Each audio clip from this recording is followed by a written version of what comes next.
Hello everyone, नमस्ते, जय हिंद, जोहार। उम्मीद है आप लोग बहुत बढ़िया होंगे।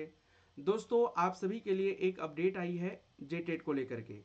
जेटेट के नियमावली में दरअसल कुछ बड़े बदलाव किए गए हैं और यह बदलाव आने वाले परीक्षा के लिए काफ़ी ज़्यादा महत्वपूर्ण होने वाले हैं।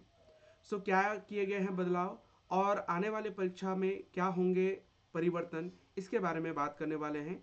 मेरा नाम है उदित कुशवाहा और मैं आप सभी का स्वागत करता हूं जिज्ञासा यूट्यूब चैनल पे। दोस्तों, जेटेट परीक्षा को लेकर के काफ़ी ज़्यादा विरोध किए गए हैं और अभी पिछले कुछ समय से अगर आप देखेंगे तो जेटेट एग्ज़ाम लेने को लेकर के भी जो है छात्र काफ़ी ज़्यादा आंदोलन कर रहे हैं। लेकिन सबसे पहले यह जानना होगा कि जेटेट की नियमावली में जो परिवर्तन किए गए हैं वह क्या है, क्योंकि जब इसका नोटिफिकेशन आया था तो तब से इसका काफ़ी ज़्यादा विरोध किया जा रहा था। दरअसल 2024 में ही इसको लेकर के आवेदन ले लिए गए थे, लेकिन परीक्षा के सिलेबस और प्रश्नों की कठिनाई स्तर का विरोध लगातार स्टूडेंट के द्वारा किया जा रहा था। स्टूडेंट का कहना था कि सीटेट समेत राज्य के अन्य राज्यों के सिलेबस में ऐसा कहीं नहीं है जो जेटेट में है। लेकिन झारखंड के शिक्षा मंत्री, उस समय के तत्कालीन शिक्षा मंत्री थे वैद्यनाथ राम, उन्होंने कहा था कि हम राज्य में उच्च गुणवत्तापूर्ण शिक्षकों की नियुक्ति करना चाहते हैं, इसीलिए इस तरह का सिलेबस रखा गया है। लेकिन उच्च गुणवत्तापूर्ण शिक्षकों की नियुक्ति सिर्फ सिलेबस के आधार पर नहीं बल्कि अन्य कई पैमाने भी होते हैं। अगर हम बात करते हैं तो ये जो परिवर्तन किए गए हैं नियमावली में, क्या क्या चीज़ें हैं, हम मुख्य चीज़ों के बारे में बात करते हैं। सबसे पहली चीज़ जो है वह है सिलेबस और कठिनाई स्तर में बदलाव।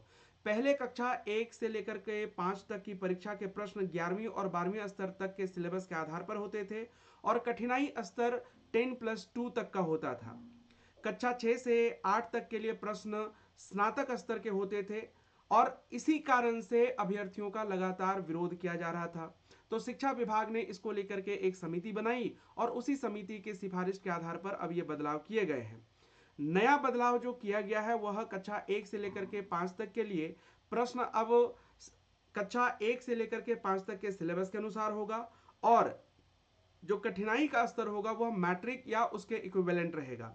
वही कक्षा 6 से लेकर के 8 तक की बात करते हैं तो प्रश्न कक्षा 6 से लेकर के 8 तक के सिलेबस के अनुसार होगा और कठिनाई का स्तर 12वीं या 10+2 या फिर उसके इक्विवेलेंट रहेगा।